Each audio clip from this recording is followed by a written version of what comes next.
QuickBooks Pro Desktop 2021 Bill Pay. Let's get into it with Intuit. QuickBooks Pro Desktop 2021. Here we are in the Get Great Guitars homepage. We currently have the Open Windows open. You can open the Open Windows by going to the View dropdown and selecting the Open Windows list. We're now going to use the Pay Bill form, which is up here in the Vendors section. So in the prior presentation, we talked about entering kind of like the month-end type of transactions for like the phone bill and the utility bill and whatnot. And we entered those items into the directly into the check, which may be a way that many businesses may do it. However, you might also do it by saying, I want to take those bills as soon as I get them, enter them into the system here as a bill, and then use the system, use QuickBooks to then wait until the end of the payment terms and know when the payment terms become due to then pay the bills, which you would then do with the pay bills function over here, in essence, writing the check or recording the payment at that point in time. So that can be a useful way to do it because, one, if you do it that way, when you get the bill, for example, the utility bill or the phone bill, when you get it, it's closer to the point in time that you actually consumed the service, which was calculated prior to the point in time you got the bill.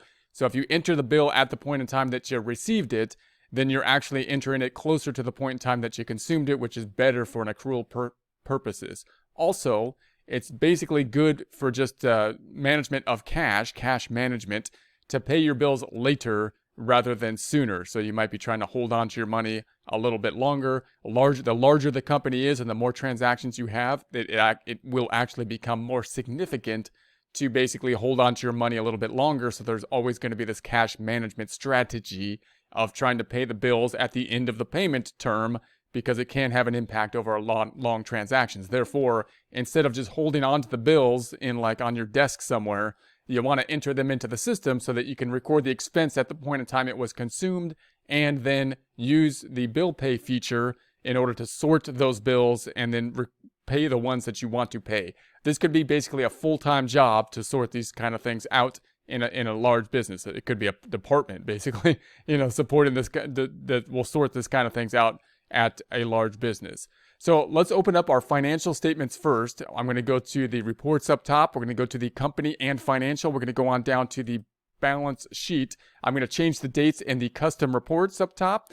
And we're going to say this is going to be from 01/01/21 to 12/31/21, January through December 2021. So now what we're going to be concerned with down here is going to be the accounts payable. So we have an item in accounts payable. Now note that we didn't enter the actual bill when we put this item into accounts payable, but rather we put the vendor into the system, and we said that as of that cutoff date, we owe the vendor money.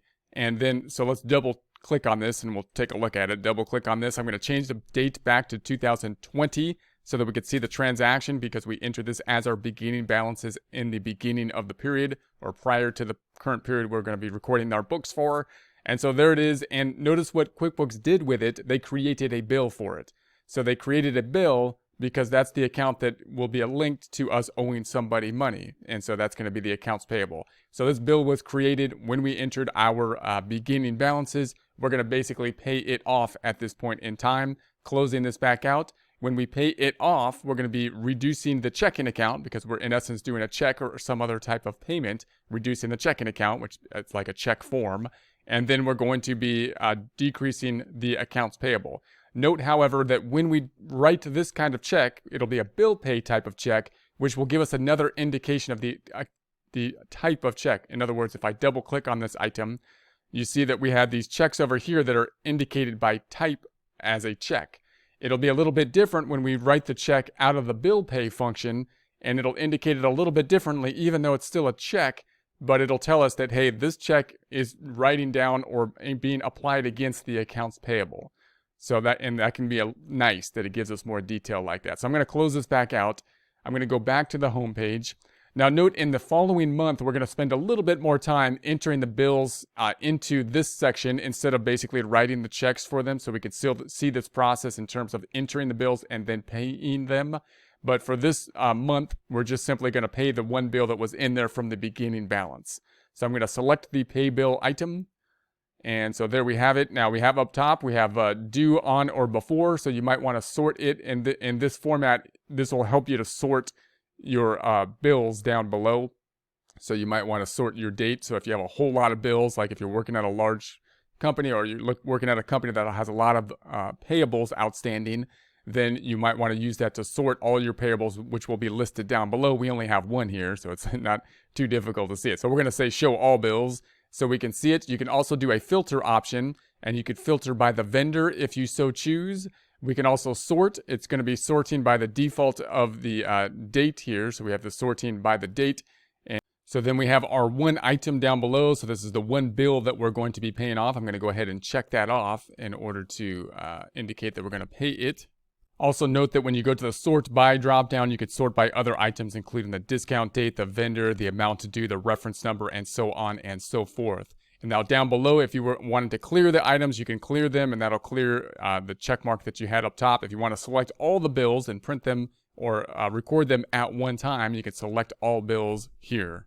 Now, if you wanted to select that bill and take a look at it, link directly to the bill form, you can select that bill, and we're going to go to the bill, and it'll actually take you to the bill form that has been entered. Once again, we didn't enter this bill. It was entered by QuickBooks when we entered the beginning balance, and you can see it because it went to the undeposited funds here, or uncategorized funds, I should say. Closing this back out. So that's going to be that. We have the set, the discount, and the set credits. We're not going to be dealing with these two at this point, but if the discount or credit applies, then you would use those items. We have the payment down here. We're going to set the date on the payment. Let's keep it at the 28th. The method could be a check or a credit card down here. We're going to keep it at the check, and we're going to say to be printed. If you wanted to print the checks, once again, and this is a nice kind of system to have to print the checks as well, because if you are buying the check, you'd still have to buy the checks from the bank, have pre-printed checks, because you can't print a check on just a piece of paper because they need the pre-printed check numbers to give you that kind of double check. And therefore, you'd still have to buy the checks, put them into the printer, but then you can print them all at one time and sort them nicely here as they're ready to be printed in that format. Or you could still use this system and actually manually write the check and select this second item, so that you can assign the proper check number as you manually write them, or use some other type of reference if you're going to be paying in some other format. So in essence now, we're going to go ahead and pay this. It's going to be paid out of the checking account, of course. That's going to be our checking account. We're going to pay this, and as we pay it, it's basically going to make check forms, which is the same form we used the last time. It'll be slightly different, just to indicate that it's a check form that's going to be paying down the accounts payable account. So I'm going to go ahead and say pay the bills, and then it's going to say how do you want to assign the check numbers.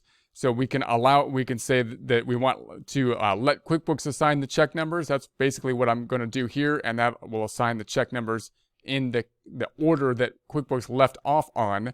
Or you can assign the check numbers down here. If it's something other than a check, let's say you're using this system and then to track your bill pay, and then you're paying in some format other than a check, then once again, you don't want a check number here. You might use some other type of reference number to indicate that it's some other type of payment method that's being indicated, something other than the normal check numbers that you would be using. So I'm going to go up top, and we're going to say let QuickBooks assign the check, and we're going to say OK.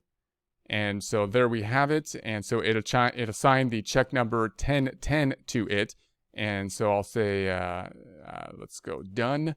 And then I usually like to check the check register once I do this. So I'll go into the lists up top. There's a couple ways you can go in the check register, but I go to the lists, chart of accounts, and then we have the checking account. If I double click on the checking account, I can see it in my check register. I like to see it in the check register. And note, these are indicated by this check. That means check.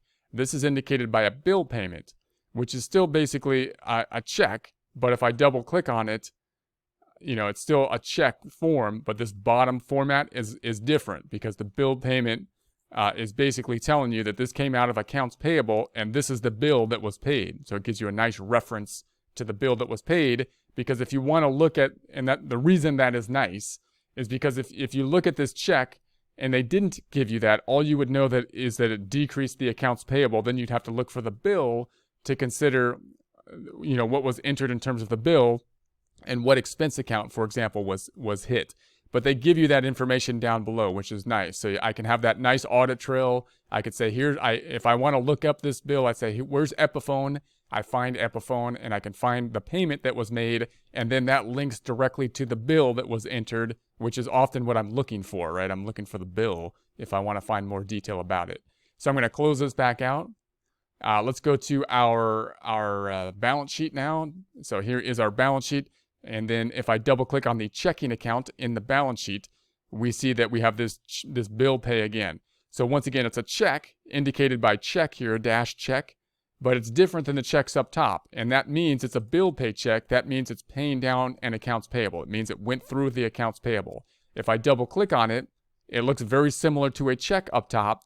But again, it gives me that nice added detail down below, which ties me to the bill, which is often the thing I'm going to be looking for if I'm going through my audit trail to try to figure out what happened with this thing. I don't just want to know that I paid it out of the accounts payable. Possibly, I want to know what was on the actual bill and maybe when the bill was input. So that link, again, very nice. Closing that back out, closing that back out. The other side is going to go to the accounts payable, which is now gone because we paid it off. Or it's not gone. There it is. It's the 0 there. So I'm going to double click on the 0 in the accounts payable. And there it is. So the 15,000 has now been decreased, bringing the payable down to 0. So that is good. And then we also know that the payable has a a sub account, which will track who we owe. So if I go to the reports drop down up top and I go to the vendors and payable and look at the vendor balance detail report, then we see that we had the increase in terms of the accounts payable with the bill, and then we have the bill pay form. That's what you would expect to see in the payables, meaning we enter the bill, and then the bill gets paid off, and then it goes back down to 0 at that point. Now, there's no effect on the income statement when we pay the bill, because if there was an effect on the income statement, it would have happened when we entered the bill. In this case, we wouldn't have an effect on the income statement when we entered the bill either, because we bought inventory, presumably. So that would mean that the asset increased, and you would be then expensing it in the form of cost of goods sold when you sell the inventory. However, if you use this format for like utilities bill and the phone bill and all that kind of stuff, then the income statement would be hit, as we'll see in the following month when we do that, at the point in time you enter the bill. And then when we pay the bill, we're simply going to be paying off a liability. 2 balance sheet accounts will be affected. The accounts payable going down, the liability, and then the checking account cash then going down. So this is where we stand at this point in time. You can take a look at the balance sheet and just basically check your work here. This is going to be, well, the profit and loss remained the same, so I won't check that out. We'll take a look at the trial balance as well to check your numbers there if you're following along with the trial balance. Changing the dates up top from 01/01/21 to 12/31/21. There is our trial balance.